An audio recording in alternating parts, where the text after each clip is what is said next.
दोस्तों नमस्कार, आप सभी का स्वागत है डीआरके टीवी पर। मैं हूं आपका दोस्त डॉक्टर कन्हैया, बीकानेर राजस्थान से, साइकियाट्रिस्ट, मनोचिकित्सक, काउंसलर, सेक्सोलॉजिस्ट और डी एडिक्शन स्पेशलिस्ट।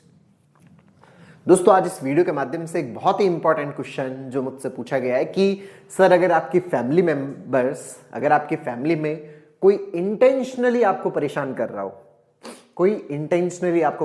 रहा हो, आपके फ्रेंड सर्कल के अंदर कोई इंटेंशनली आपको परेशान कर रहा हो, आपके ऑफिस के अंदर आप काम कर रहे हो वहां पे कोई आपको इंटेंशनली परेशान कर रहा हो, मतलब कोई आपको इंटेंशनली परेशान कर रहा हो, तो उस स्थिति में क्या करें, उस स्थिति से कैसे बाहर आए। अगर आप इस तरह की प्रॉब्लम से पीड़ित हैं तो दोस्तों इस वीडियो को पूरा एंड तक देखिएगा, शुरू से एंड तक आराम से अच्छे से समझने की कोशिश कीजिएगा, अंडरस्टैंड करने की कोशिश कीजिएगा। समझना, एक बार नहीं समझ में आए तो बार बार वीडियो को देखना ताकि आप चीजों को बहुत अच्छे से अंडरस्टैंड कर पाओ। दोस्तों हम लोग 20 और 21 फरवरी 2021 को दिल्ली के अंदर कॉग्निटिव बिहेवियरल थेरेपी के ऊपर एक लाइव वर्कशॉप ऑर्गेनाइज कर रहे हैं। अगर आप अपने depression, stress, anxiety, panic, phobia, OCD, अगर आप इनसे बाहर आना चाहते हैं, एक विदाउट मेडिसिन एक ट्रीटमेंट की जो पॉसिबिलिटी है उसको एक्सप्लोर करना चाहते हैं, तो आप इस वर्कशॉप में पार्टिसिपेट कर सकते हैं। ये 2 दिन की वर्कशॉप है, पूरा इसी के ऊपर बेस्ड है, या आप अपनी पर्सनैलिटी के डायमेंशंस को एक्सप्लोर करना चाहते हैं। तो चलिए दोस्तों अब अपन प्रश्न के ऊपर बात करते हैं कि कोई अगर इंटेंशनली अगर ऐसा करता हो तो क्या करें, या उस समय हम कैसे अपने आप को रिलैक्स करें। दोस्तों मेन चीज तो है हम अपने आप को रिलैक्स कैसे करें, उस सिचुएशन में हम कैसे कंफर्टेबल होए, उसी के ऊपर ये पूरा सेशन है। उससे पहले मैं थोड़ा सा हमारे माइंड का फंक्शन आपको बता देता हूं ताकि आप चीजों को थोड़ा बेहतर तरीके से, अच्छे तरीके से समझ पाए, अच्छे तरीके से अंडरस्टैंड कर पाए। देखिए हमारा जो माइंड है, सर ये माइंड तो हमें पता है, मेरे पास भी है माइंड, हाँ हम सबके पास है, आपके पास भी माइंड है, मेरे पास भी माइंड है, और इस दुनिया में हर किसी के पास माइंड है। और ये माइंड जो काम करता है, ये माइंड किस तरह से काम करता है उसके बारे में थोड़ा सा मैं आपको बता देता हूं कि दोस्तों हमारे आसपास जो होता है वो हमारा एनवायरमेंट होता है। सर ये एनवायरमेंट का क्या मतलब है, एनवायरमेंट का डॉक्टर कन्हैया क्या मतलब है, एनवायरमेंट से आप क्या समझते हो। एनवायरमेंट का मतलब जो भी आपका एनवायरमेंट है, जैसे आप ऑफिस में काम कर रहे हो, ऑफिस का एनवायरमेंट, आप घर में रह रहे हो, घर का एनवायरमेंट, आपके फैमिली मेंबर्स है वो एनवायरमेंट, वो जितना भी है आपके आसपास सराउंडिंग में जो चीजें हैं वो सारा क्या है, एनवायरमेंट है। ये एनवायरमेंट बेसिकली क्या होते हैं, इस एनवायरमेंट से कंटिन्यूअस इंफॉर्मेशन हमारे दिमाग में जाती है। ऐसा सच में जाता है सर? सच में इंफॉर्मेशन हमारे दिमाग में जाती है, एग्जैक्टली इंफॉर्मेशन लगातार हमारे दिमाग के अंदर जाती है। जैसे कैसे हमारे दिमाग के अंदर जाती है, हमारे अंदर 5 सेंसरी ऑर्गन्स हैं, 5 सेंसरी ऑर्गन्स के थ्रू वो इंफॉर्मेशन कहां जाती है, हमारे दिमाग के अंदर जाती है।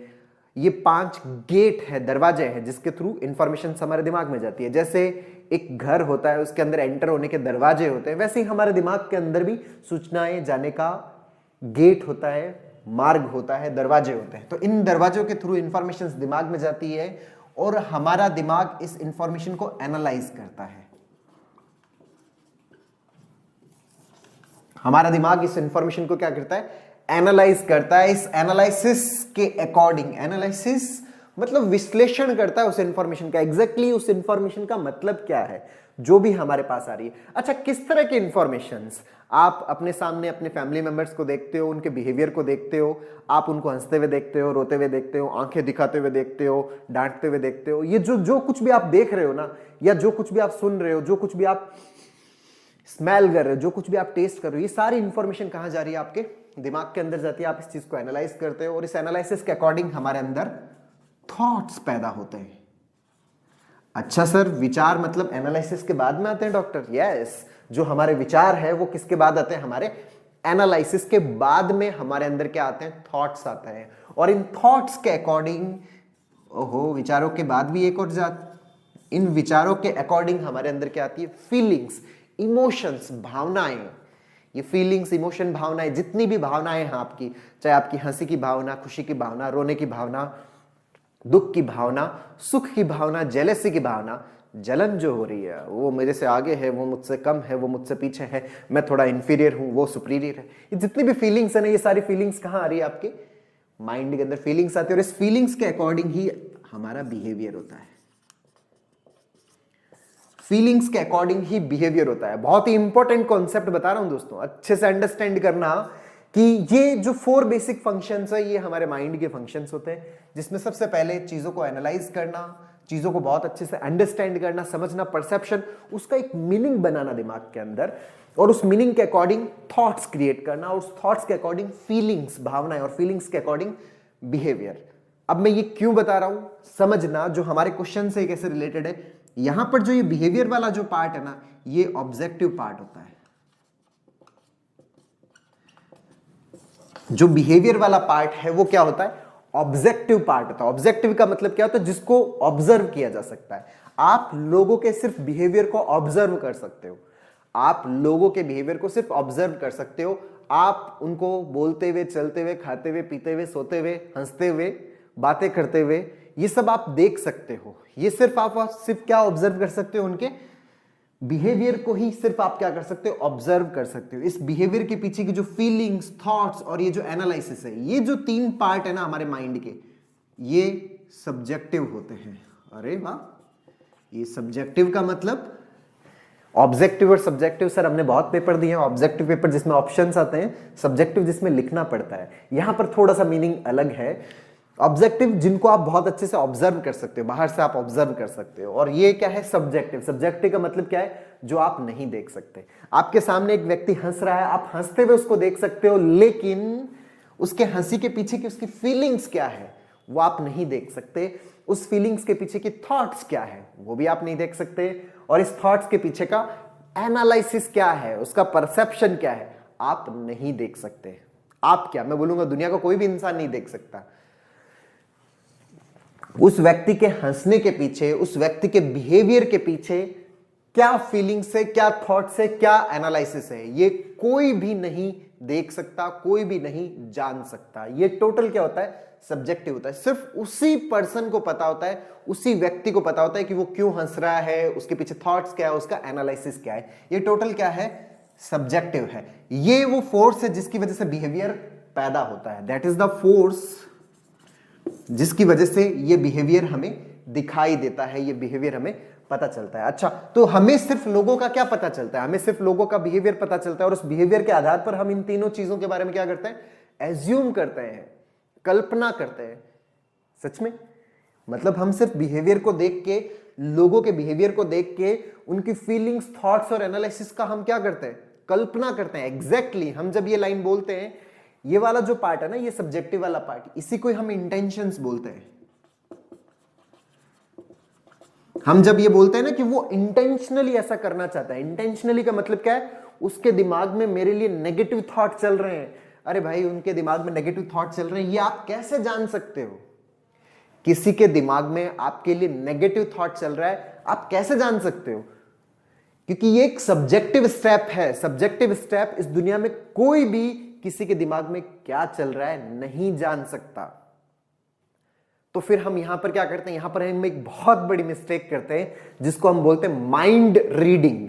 जिसको हम बोलते हैं माइंड रीडिंग। माइंड रीडिंग के अंदर क्या होता है कि हमें ऐसा लगता है कि दूसरों के दिमाग में जो चल रहा है ना, दूसरों के दिमाग में जो चल रहा है, उनको पता चल जाता है कि वो नेगेटिव सोच रहे हैं, वो नेगेटिव टॉक्स कर रहे हैं, वो मेरे बारे में नेगेटिव ही सोचते रहते हैं, वो तो हर वक्त मुझे नेगेटिव ही लेते हैं, उनके दिमाग में तो हर वक्त नेगेटिव ही चलता है। ये क्या है, इसको बोलते हैं माइंड रीडिंग, जिसमें हमें एक ऐसा बिलीफ बन जाता है हमारा खुद के अंदर।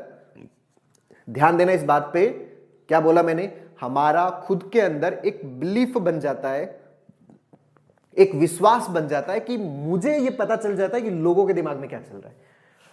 मुझे ये पता चल जाता है कि लोगों के दिमाग में क्या चल रहा है, लोग मेरे बारे में क्या सोच रहे हैं, उनके दिमाग में क्या गंदगी चल रही है। वो इंटेंशनली ऐसा चाहते हैं, वो नेगेटिव ही सोचते रहते हैं, हर जगह मेरे बारे में नेगेटिव कमेंट्स ही करते रहते हैं। ऑफिस में सारे नेगेटिव बात करते रहते हैं, घर पे सारे नेगेटिव बात करते रहते हैं। जो फैमिली वाले हैं वो इंटेंशनली ऐसा चाहते हैं। ये जो चीजें है ना, ये सिर्फ और सिर्फ लोगों के बिहेवियर को देख के एज्यूम्ड की हुई चीजें हैं। ये सिर्फ और सिर्फ लोगों के बिहेवियर को देख के एज्यूम की हुई चीजें हैं। ये रियलिटी में हमें कभी भी पता नहीं चलती। हम कभी भी लोगों के दिमाग में क्या चल रहा है कोई भी नहीं जान सकता, सिर्फ उस पर्सन के अलावा या ईश्वर के अलावा।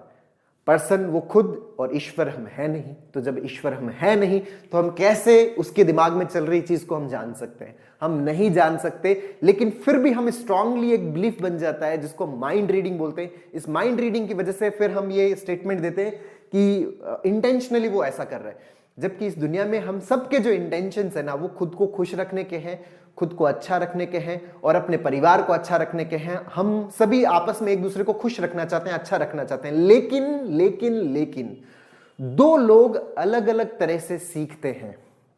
एक हस्बैंड है, वाइफ है, वो दोनों अलग अलग तरह के एनवायरनमेंट में डेवलप हुए हुए होते हैं, अलग अलग एनवायरनमेंट में उनकी लर्निंग हो रखी होती है, अलग अलग एनवायरनमेंट की वजह से उनका जो एनालिटिक प्रोसेस है, उनका जो एनालाइज करने का जो तरीका है वो अलग अलग होता है, जिसके कारण उन दोनों के अंदर थॉट्स अलग अलग आते हैं और उन थॉट्स की वजह से उन दोनों के अंदर कॉन्फ्लिक्ट क्रिएट होता है। जब कॉन्फ्लिक्ट क्रिएट होते हैं तब हमारे मन में यूं आता है कि जब मैं सही सोच रहा हूं तो ये मेरा साथ क्यों नहीं दे रहा, ये इतना नेगेटिव क्यों? अरे भाई, वो अपनी लर्निंग के अकॉर्डिंग कर रहा है, जो कुछ भी वो कर रहा है, उसके बिहेवियर के पीछे जो भी कारण है वो उसकी लर्निंग रेस्पॉन्सिबल है। आप रेस्पॉन्सिबल नहीं है, आप रेस्पॉन्सिबल, आपका जो बिहेवियर है उसके पीछे आपकी लर्निंग रेस्पॉन्सिबल है, उसके बिहेवियर के पीछे उसकी लर्निंग रेस्पॉन्सिबल है। इंटेंशंस किसी के भी बुरे नहीं है।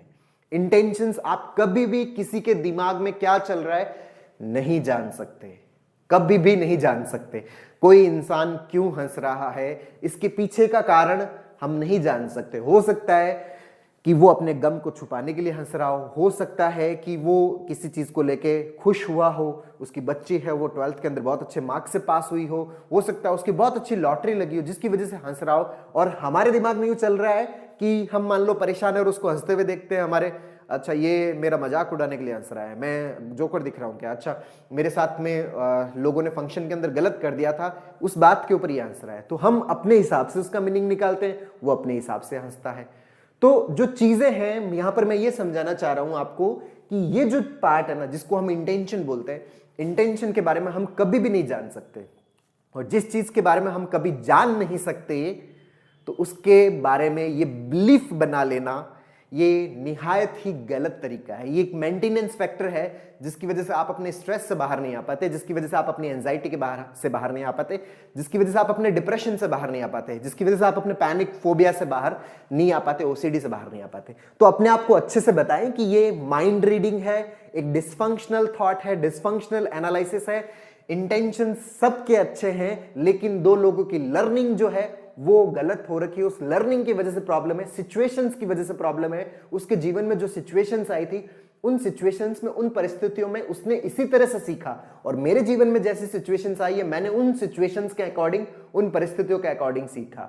बाकी कोई भी चीज गड़बड़ नहीं है, दोनों की बस लर्निंग में डिफरेंस है, इस कारण प्रॉब्लम क्रिएट हो रही है, अदरवाइज कोई प्रॉब्लम है ही नहीं।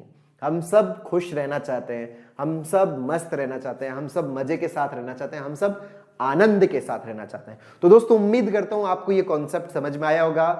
आपको ये कैसा लगा नीचे कमेंट बॉक्स में लिखकर बताइएगा। और अब तक यदि आपने मेरे YouTube चैनल DRKTV को सब्सक्राइब नहीं किया तो प्लीज उसे सब्सक्राइब करें ताकि मेरे नए वीडियो का नोटिफिकेशन आप तक सबसे पहले पहुंचे। बहुत बहुत धन्यवाद दोस्तों।